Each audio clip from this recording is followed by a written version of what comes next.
continuar, ingeniero, ¿nos podría compartir cómo es que se lleva a cabo el proceso de industrialización del petróleo en nuestro país? En esta lámina que les presentamos es una lámina pues lo más simplificada posible para que se pueda comprender, ¿no? Les decía yo hace un rato que el petróleo, dado su química, va a tener dos aplicaciones o dos usos industriales principales. Uno, la refinación, con todos los combustibles que se puedan producir para destilados combustibles, incluimos grasas y lubricantes. Y por otro lado, lo que es la petroquímica, para producir pues una infinidad de productos que hoy están, todas las lámparas que están ahí están de acrilos. Esto viene de la petroquímica, ¿verdad? Muchas telas de aquí vienen de la petroquímica, la ropa que usamos viene de la petroquímica, pinturas y alcoholes y bueno, solventes, etcétera, vienen de la petroquímica.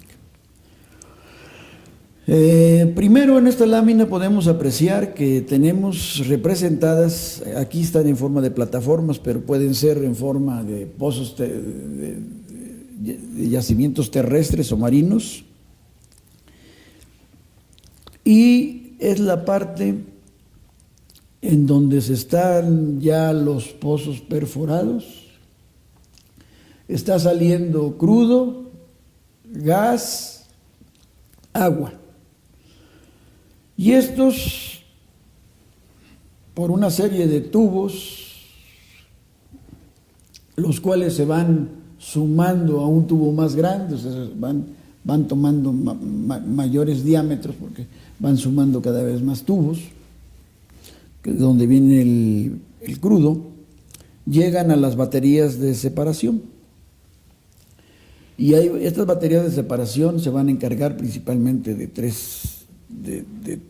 tres actividades, hasta 4 podríamos hablar, en pasos sucesivos. Una es separar agua. 2, separar los líquidos naturales o gasolinas naturales que vienen en petróleos muy ligeros o ligeros. El otro es separar el gas. Y el otro, pues el petróleo crudo, como tal, que será llevado a las refinerías principalmente. Después de ahí hay que transportarlo, y para transportarlo, para el gas se utilizan los llamados gasoductos, y para el petróleo, los oleoductos. Todavía aquí las gasolinas naturales, pues podríamos llamarle gasolinoductos, pero no dejan de ser por sus características que todavía no han sufrido ningún proceso, hasta ahorita no han ni sufrido ningún proceso más que una separación, van las gasolinas naturales.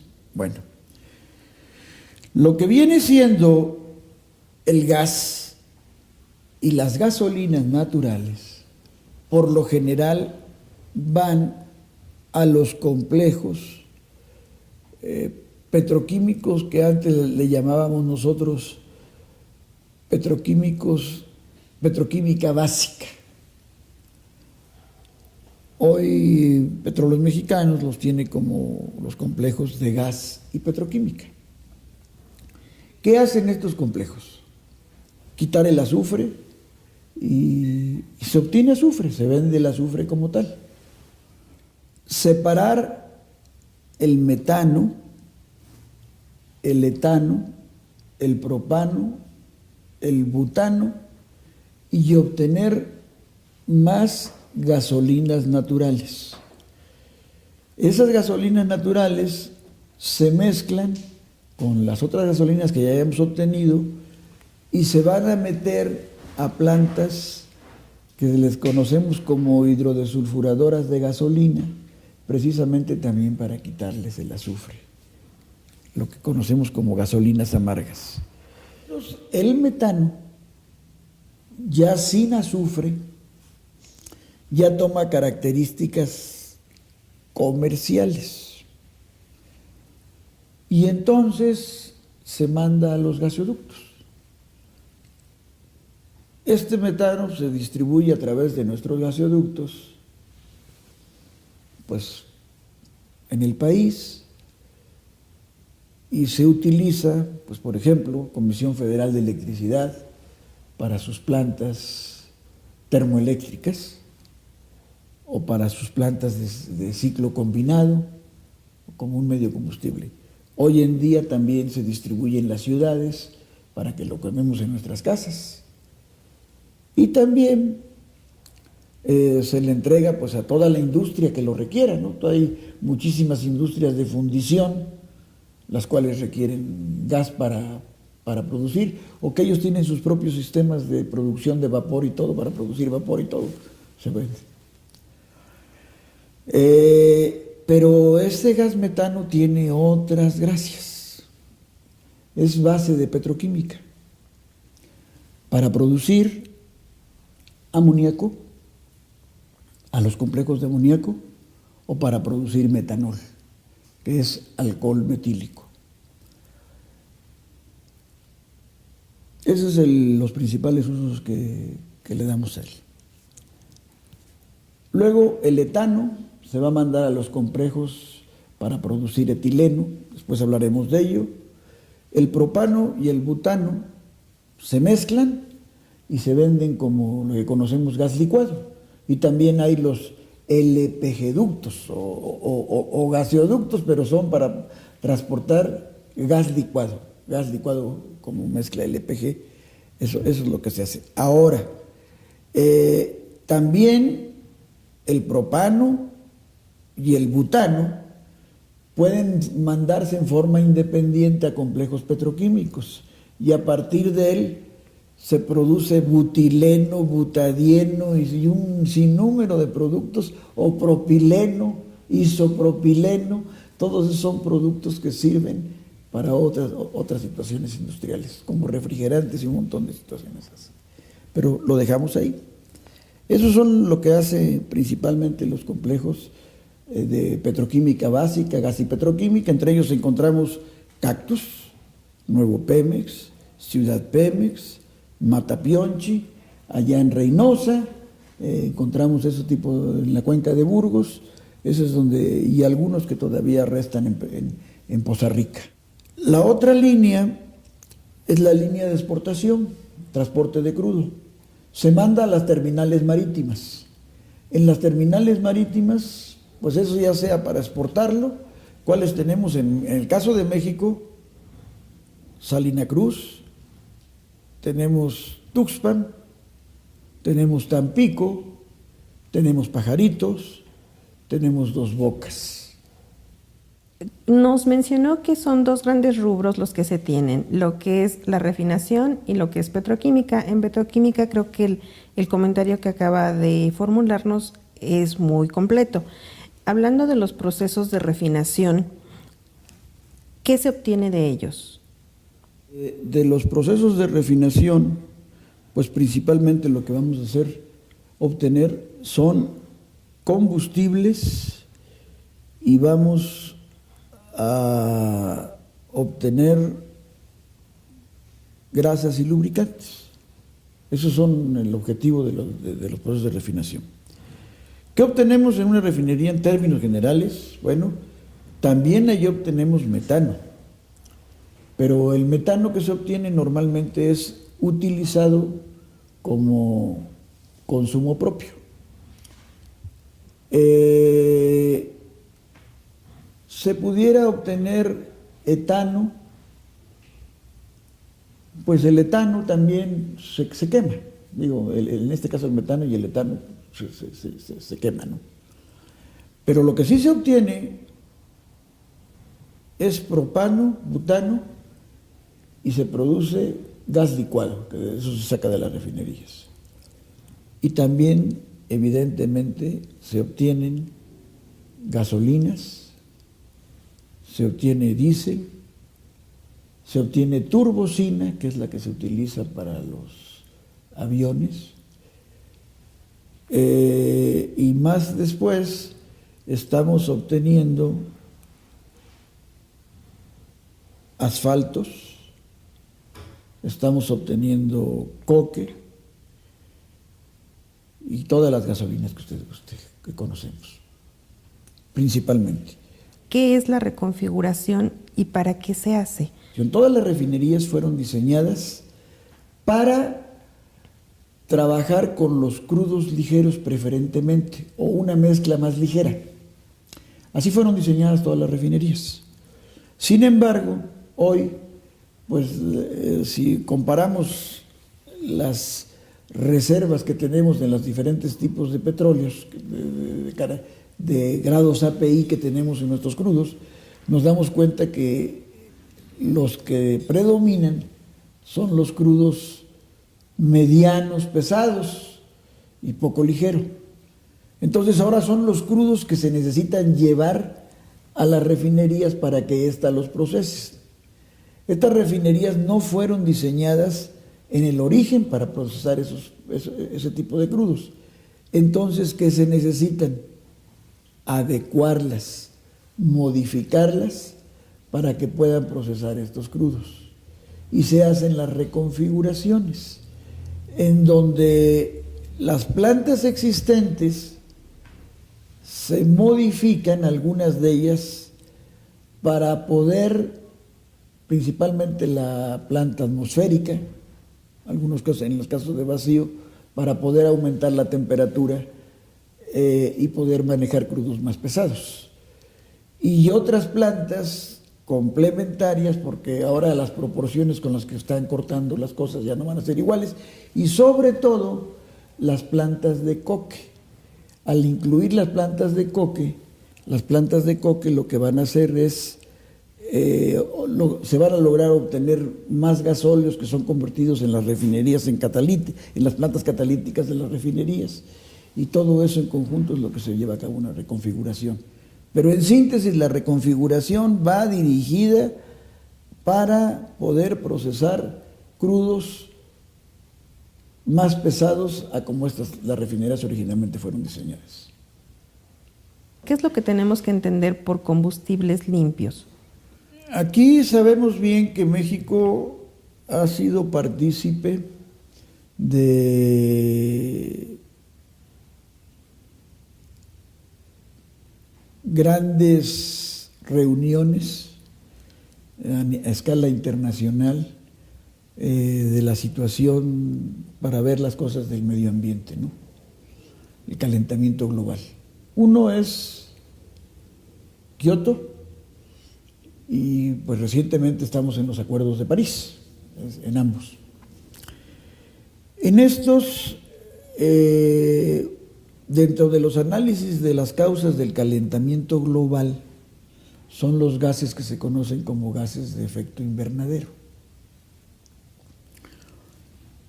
Para los que no piensen que el calentamiento global se está dando, creo que lo estamos viendo, no lo estamos viviendo, las consecuencias del cambio climático. Los gases de efecto invernadero, uno de los que cuando se queman las gasolinas lo producen precisamente es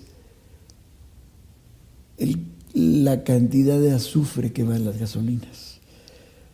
Si bien los proyectos, todos los proyectos de refinerías tienen en sí las plantas llamadas hidrodesulfuradoras, todavía el requisito que se pide es que sea ultra bajo azufre. Entonces es la inclusión de estos proyectos. Y entonces Petróleos Mexicanos ha estado desarrollando los proyectos de combustibles limpios fase gasolinas y los proyectos de combustibles limpios fase diésel.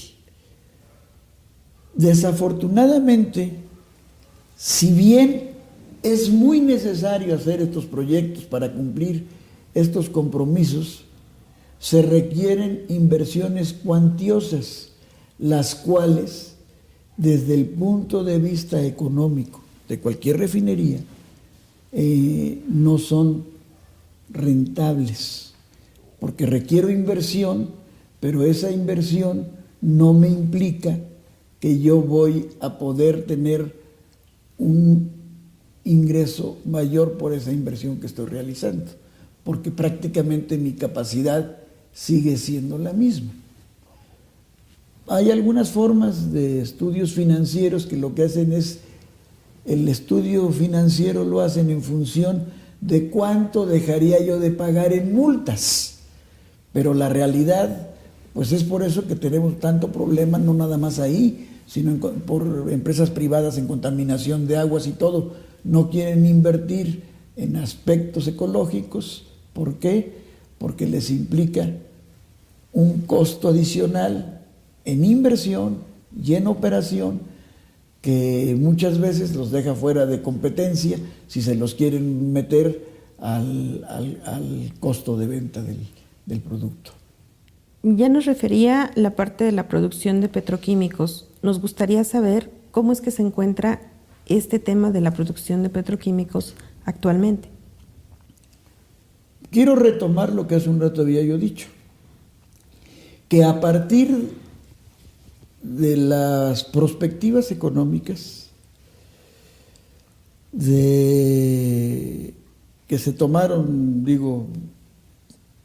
desde la expropiación petrolera, que yo creo que muchas de ellas ni se pensaron siquiera, sino se aprovecharon conforme se vinieron presentando a través del tiempo. Hablábamos hace un rato del concepto de orden y progreso. Comentábamos también, y es muy importante retomarlo, el crecimiento, reitero, que venía teniendo el país a razón de un 6% de Producto Interno Bruto anualizado, hasta López Portillo. Luego se cae a 0.89 con Miguel de la Madrid, y luego con Salinas se logra un 4.3, y lo mismo con Zedillo y todavía Fox. Y ahorita, desde Calderón a la fecha, estamos al 2%. Aquí, a partir de la etapa del gobierno de Miguel de la Madrid, se empieza a ver un cambio de políticas en los proyectos, en el manejo del recurso del petróleo, tanto en energéticos como en petroquímicas. Antes de él, que salen pues unos se empiezan a plantear con Díaz Ordaz, Echeverría, y se llevan a cabo en López Portillo, es el crecimiento de la petroquímica. Ese crecimiento de la petroquímica lleva Pajaritos, lleva Cangrejera, lleva el complejo Morelos, lleva plantas de amoníaco en Cozoleacaque, lleva las plantas de amoníaco Salamanca, plantas de amoníaco en Chihuahua, en Ciudad Camargo, Chihuahua. Se ve una gran oportunidad en la petroquímica. Definitivamente la petroquímica es muchísimo más rentable que la refinería. Éramos el primer país productor de amoníaco, primer país productor de etileno. El etileno es la base de todos los polietilenos que usted conozca, de todos los que quiera, es la base del etileno. Es la base del cloruro de vinilo. El cloruro de vinilo, pues sabemos la gran cantidad de aplicaciones que tiene esto, que otro para óxido de etileno también básico para muchas cosas. Aquí hay una gráfica en donde se habla de que antes, todavía en 1996, se traían 18.371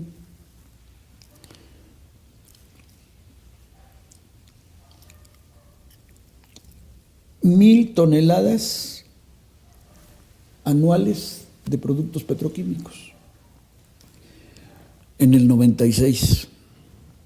Y ya venía bajando, y ya venía bajando. Para el 2001,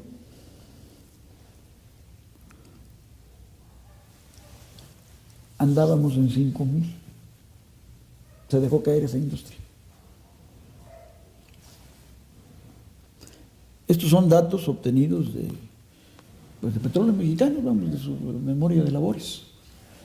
Entonces, pues es muy preocupante, ¿no? Digo, que estas cosas estén sucediendo. Yo aquí lo que podría yo mencionar, o así es como la veo, ¿no? Digo, si yo te doy a ti un patrimonio para que lo administres y yo tengo la confianza de que lo debes de hacer crecer, pues mira nomás qué cuentas me estás entregando, me estás provocando un daño patrimonial.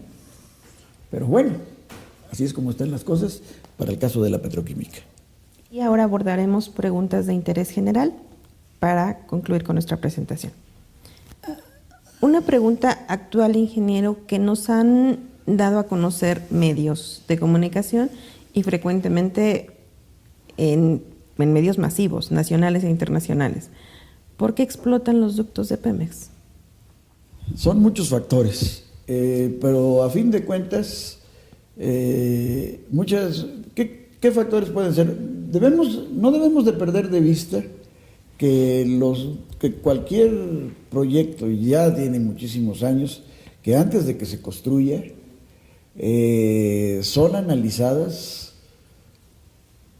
todas las circunstancias a las que se puede enfrentar este ducto, y son analizados a qué presiones va a trabajar, y en qué temperaturas pudiera estar llegando, y qué flujos va a poder manejar, y obviamente qué tipo de producto va dentro del ducto para establecer qué tipo de materiales con qué tipo de materiales debe de ser construidos, y si en determinado momento hubiera el riesgo de que se suba la presión del ducto, no vaya a reventar, no, pues existen válvulas de relevo, las cuales van a abrir automáticamente para que esto vaya a sistemas de quemadores, y ahí se vaya y se quema y se dirige de forma controlada, y así para las gasolinas, y así para todos los productos que se están manejando. Definitivamente todo eso se tiene perfectamente cuidado, establecido, diseñado. Sin embargo, pues como en todo, existen imponderables, son productos peligrosos, pues existen riesgos que a veces se presentan. ¿Qué puede hacer? Bueno, no podemos dejar de aceptar que hay veces se dan fallas humanas, errores en la operación, que todos esos errores también son considerados, pero a veces conjunto con el error se puede dar una falla de los sistemas de control. Bueno, pues ya. Dos, que esos son más frecuentes. En los derechos de vía, donde van los ductos, no falta que por ahí ande un señor con su tractor para trabajar en el campo y le pueda pegar a alguno de estos. Entonces ya ahí ya se causó un problema. Otro, que anden haciendo por ahí trabajos de otro tipo, de caminos y eso, y no bien informados o medio informados, o falta de coordinación, que como quiera sea, puede ser un error humano, pero llega y con su tractor le pega, o anden haciendo reparaciones para Petróleos Mexicanos. Se ha dado que están haciendo una reparación para Petróleos Mexicanos en un corredor de tuberías, un derecho de vía donde van diferentes productos, y le pegan a uno. Pero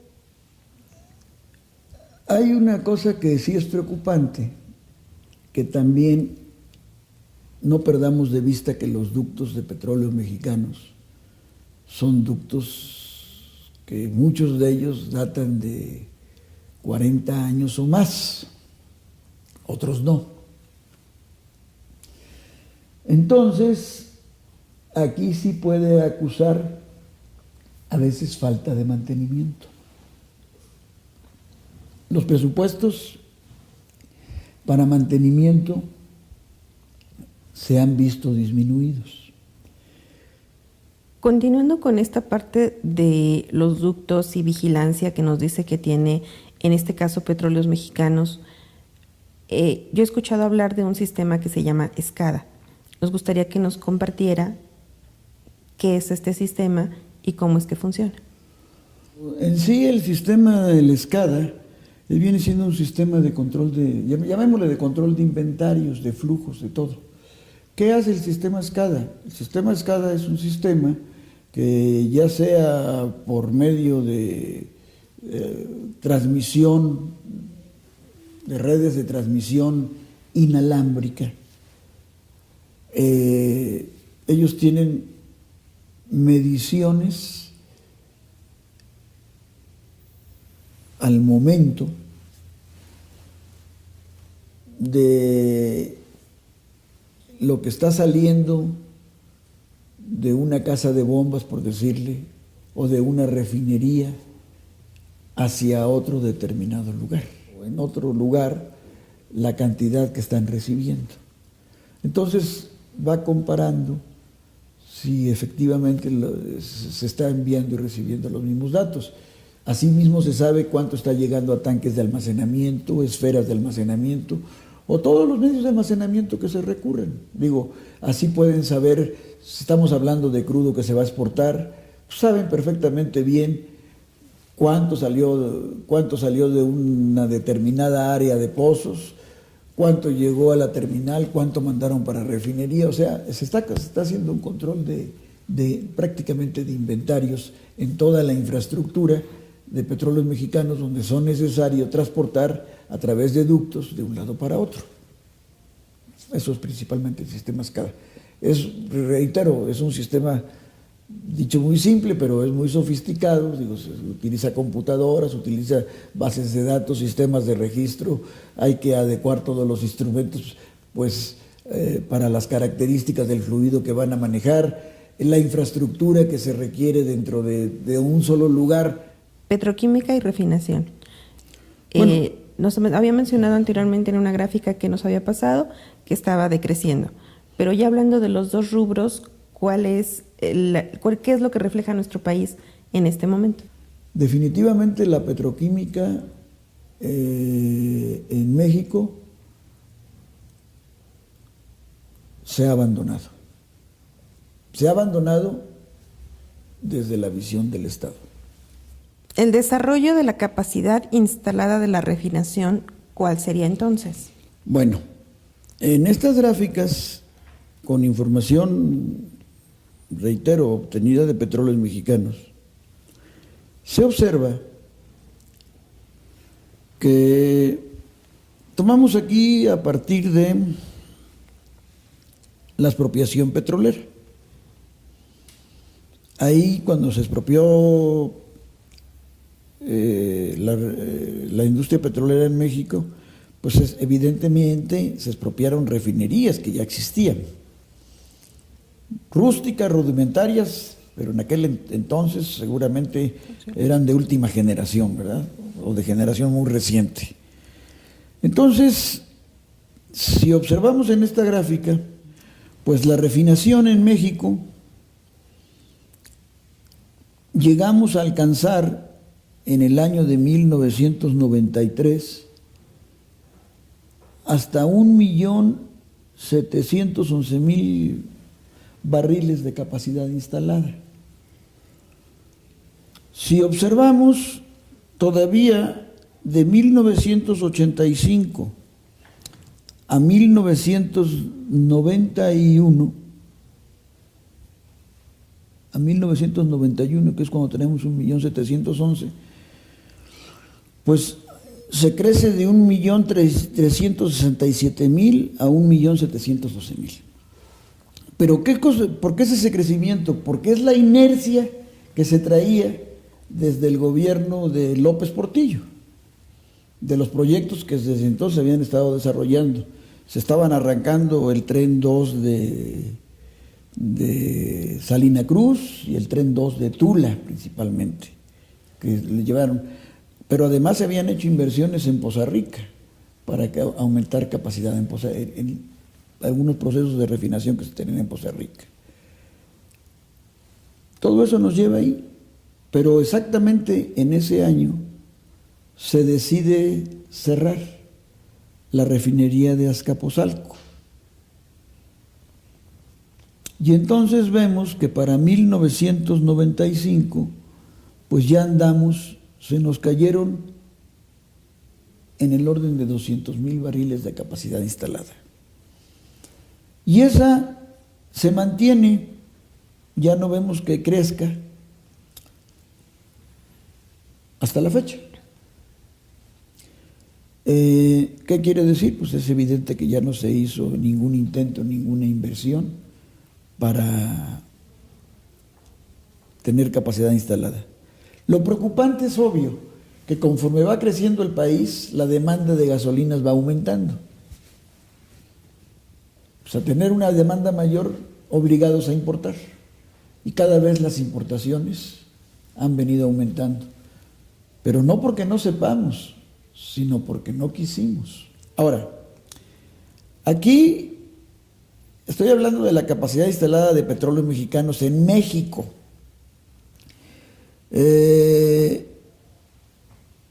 Sabemos que Petróleos Mexicanos tuvo asociaciones con Shell, y en la refinería de Deer Park, Petróleos Mexicanos tiene un alto nivel de participación. No son muy claros la información que se tiene de lo que se produce ahí, pero de cualquier manera la inversión está allende de nuestras fronteras, y definitivamente las fuentes de trabajo que de todo esto se generan, pues no son para los mexicanos, sino llevamos nuestro crudo para que allá trabajen, y entonces sí ya no lo vendan a como está resultando de caro. ¿Qué se ha visto? Que definitivamente pues no se ha podido, ya no hemos podido alcanzar la producción, y ahí llevan dándole a tole con el dedo a la gente de que íbamos a construir una refinería en Tula, y que ya viene la de Tula, y que desde Fox oigo lo mismo, ya pasó, y ahora pues ya no, ya definitivamente no pensamos en eso. Pero viene lo más preocupante, que definitivamente esto está para llorar. Si observamos, una cosa es mi capacidad instalada, y otra cosa es la capacidad utilizada. Si nosotros observamos la gráfica que habla de la capacidad utilizada, estamos viendo que en el año 2004, por ejemplo, ya no me fui más para atrás, pero ya venía decayendo desde antes, pero bueno, de 2004 para adelante, traemos de capacidad instalada 1,536,000 barriles. Bueno, pero de capacidad utilizada únicamente traemos 1,333,000 barriles. Estamos utilizando ya, le estamos metiendo 200,000 barriles menos al proceso. Evidentemente está obteniendo menos gasolina. La pregunta uno dice, bueno, ¿y por qué? ¿Me consta? En eso sí me puede costar. Yo a través de mi carrera profesional tuve oportunidad de conocer todos los centros de producción que tenemos en el país y conocer a la gente que ahí trabaja, participar en forma conjunta en muchos proyectos para refinería y para petroquímica. La gente que trabaja en Pemex Refinación en producción es gente muy preparada y muy calificada, y todo el tiempo no solamente estaban viendo cómo alcanzar la capacidad, sino con lo que tenemos, ¿cómo le hacemos para subir más? Pero para eso se requiere que tengan esas instrucciones y que se les den las facilidades económicas necesarias para poderlo desarrollar. Si no, pues no se puede. Y entonces, ¿qué seguimos viendo? Que desde entonces se empieza a caer la capacidad instalada de las refinerías para llegar a este año, y eso ya ahorita todavía estoy alto con la información última que acaba de salir. Para este año tenemos 780,000 barriles de capacidad utilizada. ¿Qué sucede?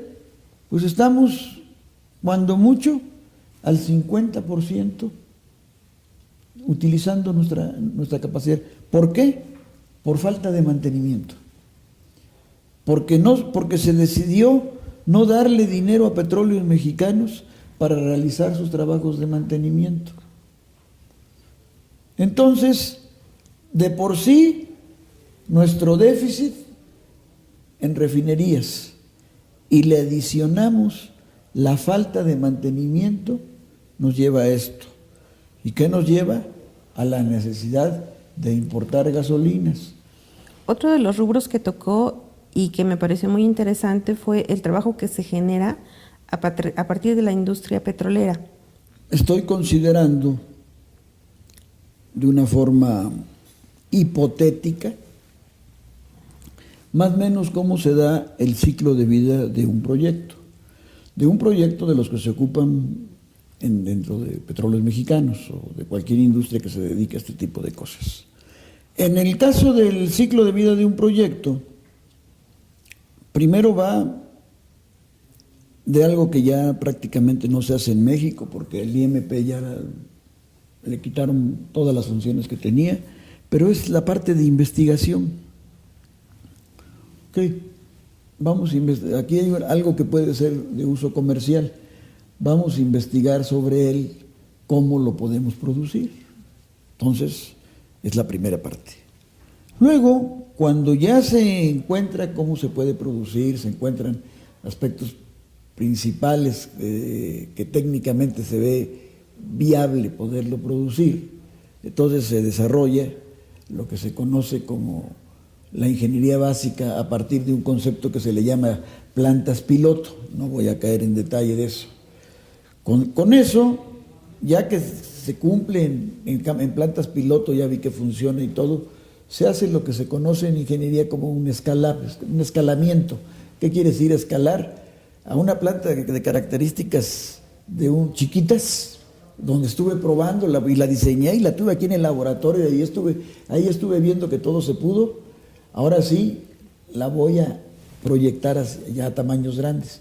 Saco la ingeniería básica y eso ya me permite desarrollar mis patentes y todo, que ya son de mi propiedad, voy a poder cobrar regalías. Y luego de ahí viene lo que sigue con la ingeniería de detalle. Después de conforme voy aumentando, aquí se ve en la gráfica cómo la inversión va aumentando. Hasta que por fin, digo, aquí en la ingeniería de detalle ya vemos que empieza a realizarse un gasto mayor. Luego viene la parte de la procura, donde empieza a subir mucho ya la inversión, luego la construcción, que da grandes fuentes de trabajo, y luego lo que viene siendo la época de la operación, que más o menos la inversión, claro, ya la acumulada va subiendo, pero ya no es tan pronunciada. ¿Por qué? Porque la inversión importante se realizó durante la época o sea, los gastos de inversión, todas las inversiones. Cuando uno va a poner un negocio, la parte de la inversión es muy fuerte. Después va a tener un gasto, que son los gastos de operación, de mantenimiento, todo, pero ya no es tan sustantivo como el otro.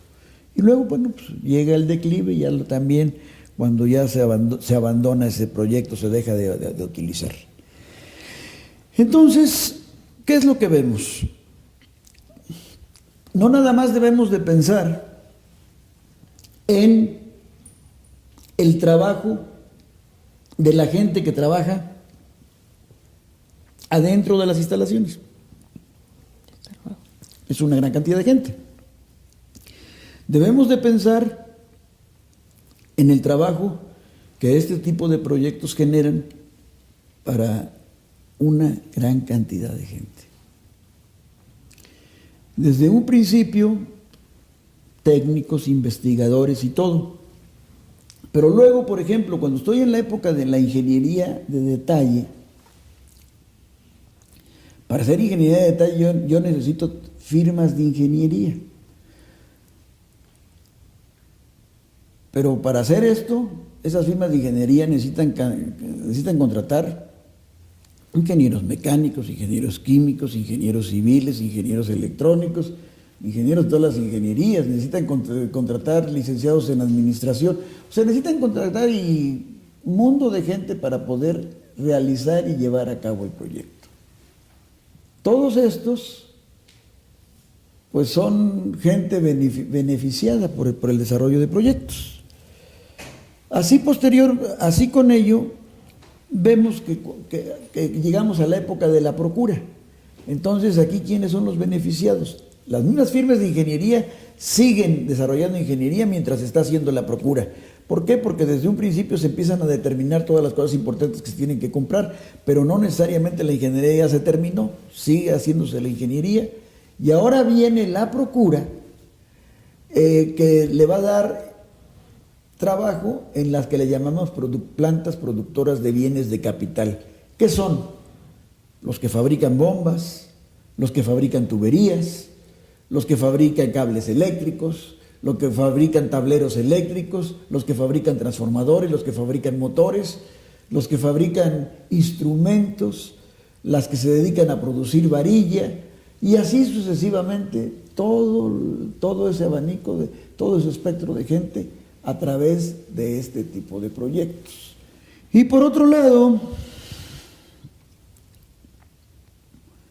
viene toda esa gente que trabaja en esas industrias, pues como quiera se necesita comida donde vivir, esparcimiento, educación.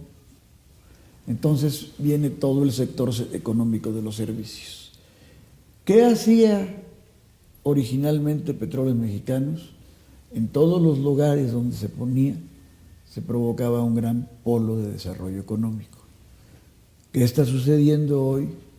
Pues es tan sencillo de que vayamos a Ciudad del Carmen, vayamos a Poza Rica, vayamos a muchos lugares donde la gente, el trabajo era boyante, ahora son economías que verdaderamente causa tristeza ver las cosas como están.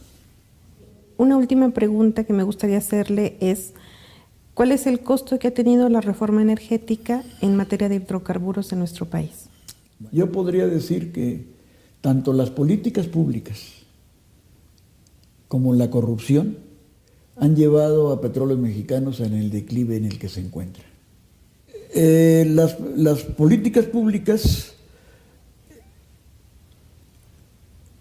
deben de ser sustentadas siempre en un proceso de diagnóstico y un análisis de factibilidad.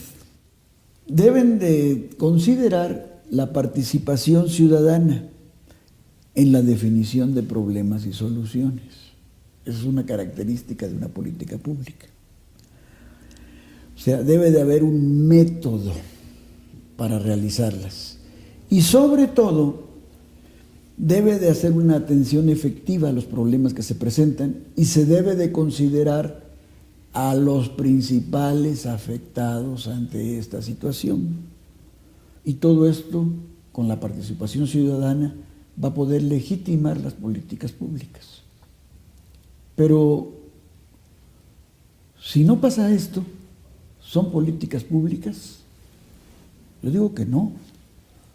Creo que más bien es un acto de gobierno, ¿no?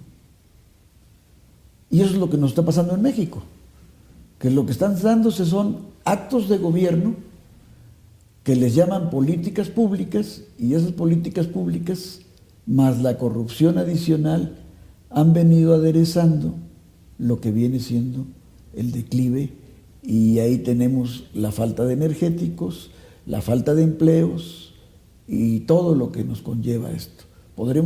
Nos dicen que no convenía construir refinerías, cuando actualmente vemos que en la frontera ya estamos oyendo noticias que están construyendo refinerías para abastecer el mercado mexicano.